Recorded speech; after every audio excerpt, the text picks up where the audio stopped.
안녕하세요. 문제가 좀 어렵기는 했는가 보네. 좀 어려운 것 같은데 지금 문제 이렇게 풀어놓은 거 보시니까요. 그 7번 문제는 다 틀리셨어요. 7번 문제는 맞추신 분이 한 분도 없는 걸로 지금 데이터가 나왔어요. 100% 틀린 걸로. 이러면 안 되는데.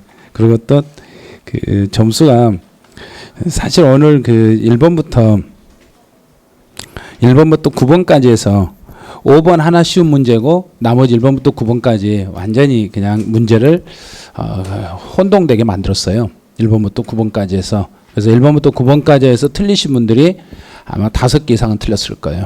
거기에서 5개 이상 틀리시고, 그 다음에 10번부터 19번까지 해가지고 여기에서는 조금 더 맞고, 그 다음에 뒤쪽으로 가서 또 틀리게 이렇게 돼 있어요. 이런 식으로 문제가 돼 있기 때문에 그 문제를 이렇게 푸시면서 조금 더 문제를 더 잘 풀 수 있도록 노력을 하셔야 돼요. 문제를 잘 풀 수 있도록. 그리고 지문을 완벽하게 이해를 하셔야지. 그 지문 이해가 안 되시면 그 범위 이렇게 지정된 범위에서 풀 때는 조금 어렵게 나와요.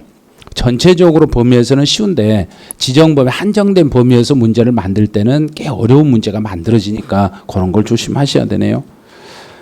이제 문제 1번부터 한번 가보죠. 1번은 전부 다 지금 봤던 내용인데, 지금 여기 이제 잘 봐보세요. 지금 색깔 있는 글자들 중에서 내가 뭔가를 잘못한 게 있을 거예요. 분명히 딱 하나만 잘못하면 개수 문제를 못 풀어요. 1번 개수 문제이기 때문에. 그래서 취득세, 그러면 취득세는 개별과세이고 물세입니다. 그럼 1번 기억은 딱 맞았어요. 기억은 맞아냈죠. 기억에서 틀리시면 요걸 만약에 틀리신다 그러면 인세와 물세의 정리를 다시 하셔야 돼요. 그럼 이제 물세로 가는 것은 지방세는 주로 물세로 가요. 그래서 취득세, 등록면허세, 재산세 중에서 누구를 뺀 나머지는 물세로 간다 그랬던가? 토지를 뺀 나머지는 물세로 갑니다. 그다음 취득세는 과세표준 금액에 관계없이 세율이 일정하는 비례세율로 갑니다. 취득세는 언제나 비례세율로만 가고 초과 누진세율은 없습니다. 근데 여기서 지금 착각하신 분은 뭘 착각했냐면 여기서 일정한 이 단어의 함정에 걸렸을 거예요. 분명히 취득세는 일정한 게 아니라 취득세는 조절할 수 있는 표준세율이다 이렇게 생각을 했을 거예요. 여기서는 금액이라고 했어요. 과세 표준 금액에 관계없이 일정하면 이게 비례세율이에요. 과세 표준 금액에 따라서 세율이 왔다 갔다 이렇게 하면 이게 초과 누진세율이에요. 그다음 표준세율이라는 것은 지역 사정에 따라서 지역별로 세율이 차이가 있으면 그게 표준세율이에요. 지역사정, 예를 들어 서울하고 경기도하고 인천에서 세율이 약간씩 차이가 있습니다. 이러면 표준세율이에요. 그건 표준세율인데 여기에서는 금액에 관계없이 세율이 일정하다 그랬으니까 이런 세율을 비례세율이라고 그래요. 취득세는 신고 납부 방법으로 과세되며 신고하지 않았을 때는 3%의 가산금, 뒤에 3% 가산금은 맞아요. 그런데 이게 완전히 틀렸어요. 가산세가 돼야 돼요. 가산세. 그래서 신고 납부를 불이행했을 때는 가산세가 3%가 아니라 20%의 가산세가 붙습니다. 20%라는 가산세가 붙는 거예요. 가산금이 아니에요. 그래서 신고 납부를 불이행했을 때는 가산세 20%가 일반적으로 붙습니다. 그럼 이제 디귿은 틀렸어요. 그다음 리을은 이제 취득세는 과세 표준을 취득 가액으로 한다는 점에서 종가세의 형태입니다. 모든 세금은 우리가 알고 있는 모든 세금은 종가세 형태로 돼요. 단 종량세를 취할 수 있는 것은 등록면허세만이에요. 모든 세금은 전부 종가세 형태로 되어 있어요. 취득세는 건축물, 선박, 항공기의 소유에 대하여 그 소유자에게 부과되는 조세다. 이제 소유. 내가 이 물건을 손에 들고 있으며 물리는 세금은 요건 취득세가 아니라 무슨 세가 되는가? 재산세가 되는 거예요. 그래서 이 소유에 대해서는 재산세가 되는 거예요. 그럼 이제 말을 살짝 바꿔봐요. 건물이나 선박이나 항공기를 무엇에 대해서? 취득이에요. 그 물건을 취득했을 때 그 취득자에게 부과되는 세금이 취득세예요. 이걸 선박이나 항공기나 건물을 소유하고 있으면 나가는 세금은 재산세예요. 소유했을 때 나오는 세금은 재산세입니다. 그럼 여기도 틀렸네요. 그럼 이제 올바르게 묶인 걸 찾아라 그랬으니까 올바른 거 하나, 둘, 셋. 세 개 맞죠? 예, 세 개. 세 개니까 그래도 공교롭게도 3번에가 세 개가 들어있네요. 그래서 3번 세 개. 이렇게 답이 됐어요. 이렇게 해서 3번이 정답이 됐습니다. 그래요. 1번부터 아마 개수 문제가 나와가지고 많이 당황하셨을 거예요.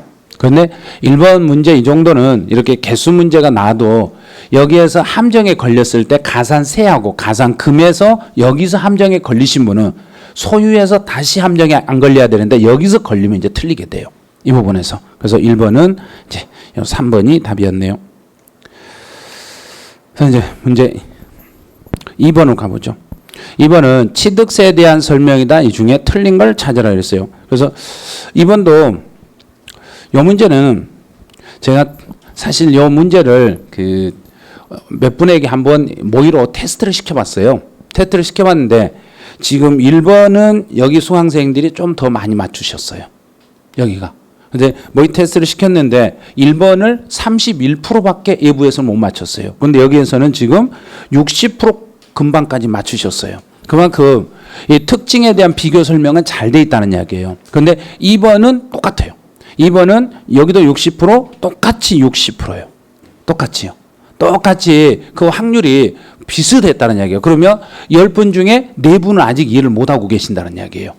아직 이해를 못하는데 여기서 이제 찾아낼 때 이 지문을 찾을 때 어디를 틀리게 내는가 이제 그걸 찾아내셔야 돼요. 토지의 지목 변경이다. 지목 변경이 나오면 다른 건 다 필요 없어요. 지목 변경이 나오면 반드시 이것만 찾으면 돼요. 증가한 경우에 그 증가했으면 가격이 증가했으면 증가된 걸 그 다음에요. 끝에 본다. 이것만 찾으면 돼요.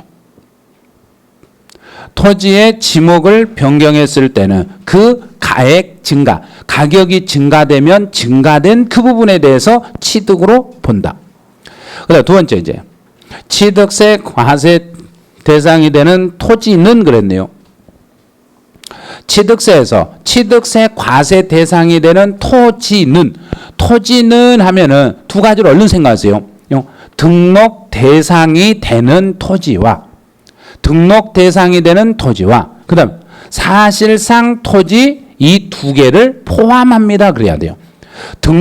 이 토지라는 것은 토지 대장에 등록이 되어 있는 땅과 사실상 토지 모든 토지를 포함하겠습니다. 그래서 등록 대상이 되는 땅도 취득세를 물으셔야 되고 사실상 토지도 취득세를 물으셔야 돼요.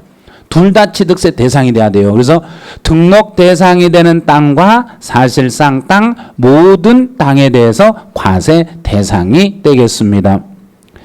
그다음 이제 세 번째로 갑이 특수관계 없는 을로부터 부동산을 매수함에 있어서 부동산 거래 신고네요. 부동산 거래 신고를 해가지고 이제 부동산 거래 신고를 했을 때는 이제 여기는 검증이라는 요 단어를 찾으셔야 돼요. 검증. 그럼 이제 검증이 떨어지더라도 언제나 이거 두 개 비교하셔야 돼요. 검증이 떨어지더라도 취득 시기와 과세 표준을 두 개를 이렇게 비교를 해 주셔야 되는데 이제 부동산 거래 사실을 신고해서 검증이 떨어졌을지라도 취득의 시기는 계약서로 갑니다. 계약서상 잔금 지급일로 가겠습니다. 계약서상 잔금 지급 날짜로 가는데 과세 표준은 과세 표준은 그 금액이 신고 가격이 시가 표준액에 미달했을지라도 그때는 무엇을 인정해 줘라 그랬던가? 신고 가격을 인정합니다. 미달되더라도 신고 가액을 인정해 드리겠습니다. 이렇게 가는 거예요. 그래서 신고 가격을 인정한다 이 말을 달리 바꾸면 사실상 취득 가격을 취득 가격으로 하겠습니다. 그래서 사실상 취득 가격으로 가겠습니다. 이렇게 하면 돼요. 사실상 취득 가격으로 가겠습니다. 이렇게 하면 이제 3번 지문 해석이 끝났어요. 이제 지문이 길어요. 지문이 길지만 이런 정도 차근차근 하나씩 이렇게 풀어가면 지문을 이제 하나씩 이제 풀어 가시다 보면은 이게 풀리게 돼 있어요. 그다음 동그라미 4번은요. 이 동그라미 4번은 여기에서는 찾아야 될 지문이 여기에서는 증여를 찾아주셔야 돼요. 증여. 증여에 의하여 부동산을 취득한 경우는 증여라는 것은 원칙이 증여를 받아도 증여받고 나서 며칠 안에 신고를 해라 그랬냐면 60일이에요. 내가 증여를 받았더라도 60일 이내에 알아서 신고 납부를 하셔야 돼요. 증여를 받았을지라도 본인이 알아서 신고 납부를 해야 되는데 내가 알아서 신고하고 납부를 해야 되는데 문제는 취득 당시에 내가 신고를 해야 되는데 이 신고 가격이 시가 표준액보다 낮았을 때는 인정을 해줘라 그랬는가? 인정 절대 안 된다 그랬는가? 절대 안 됩니다 그랬어요. 절대 안 돼요. 신고 가격이 시가 표준액에 미달하는 경우에는 언제나 시가 표준액으로 가야 돼요. 그래서 이제 결론은 이거예요. 증여에서는 신고 납부를 할 때 어떤 금액 이상으로 신고하라는 이야기인가? 시가 표준액 이상으로 무조건 신고하라는 이야기예요. 그래서 증여를 받았을 때는 시가 표준액 이상으로 신고를 하시면 됩니다. 그 금액이 시가 표준액보다 낮았을 때는 인정을 해 줄 수가 없습니다. 그래요. 이제 지문을 1번부터 4번까지 해석하기는 약간 힘들었을 거예요. 근데 5번 지문은 너무 쉬웠어요. 5번 지문이 아직 요거 이해 못 하신 분 있으면 지금이라도 이해해 놓으세요. 이 부분은 시험에서 정답으로 엄청나게 많이 나오는 거예요. 법인을 설립할 때 과점주주다. 법인을 설립할 때 과점주주는 일단 설립 시 과점주주가 되면은 과점주주가 되면 그 회사의 과세 대상물에다가 그 회사의 과세 대상물에다가 지분율을 곱해가지고 내가 그 회사의 물건을 취득한 것으로 간주를 해요. 이렇게 취득한 것으로 간주를 하는데 이 과세 대상물이 법인 설립 시에는 과세 대상물이 얼마 있습니다 그랬던가? 설립 시에는 회사로 물건이 회사로 들어옵니다 그랬는가? 돈이 들어옵니다 그랬던가? 돈이 들어오죠. 그러면 과세 대상물은 0입니다. 0 곱하기 지분율이 50%를 초과하더라도 취득은 0. 그래서 취득한 것이 없습니다. 이렇게 하는 거예요. 이런 식으로 이 논리를 한 번만 기억을 하시라는 이야기예요. 이 논리를 한 번만 기억하면 그 다음부터는 틀릴 이유가 없어요. 이거를 딱 한 번에 알아버리면. 그래서 처음에 최초에는 회사로 들어오는 게 돈만 들어오기 때문에 과세 대상물 자체가 없더라는 이야기예요. 그래서 이렇게 식을 이 대상물이 0이지 설립시는 그러면 설립시에는 아무리 봐도 취득한 것이 아니다. 설립시에 과점주주가 됐을 때는 그 회사의 물건을 사고 싶어도 물건이 없어서 살 수 없구나. 그러면 이거는 틀렸다. 그래서 5번이 정답입니다. 이렇게 찾아야 돼요. 이렇게 하시면 이제 5번도 찾았어요. 근데 여기서 진짜 조심해야 할 지문은 4번이에요. 4번 지문을 조심하셔야 돼요. 잘못하면 5번을 답을 못 찾으면 4번 그냥 찍을 수밖에 없어요. 이런 식으로. 그래서 절대 이 지문들은 쉬운 지문이 없었어요. 쉬운 게 아니라 약간 까다로운 지문들이 많기 때문에 문제 푸시면서 좀 어디 때문에 뭐 때문에 틀렸지? 하고 고민을 좀 해보셔야 될 거예요. 이런 건.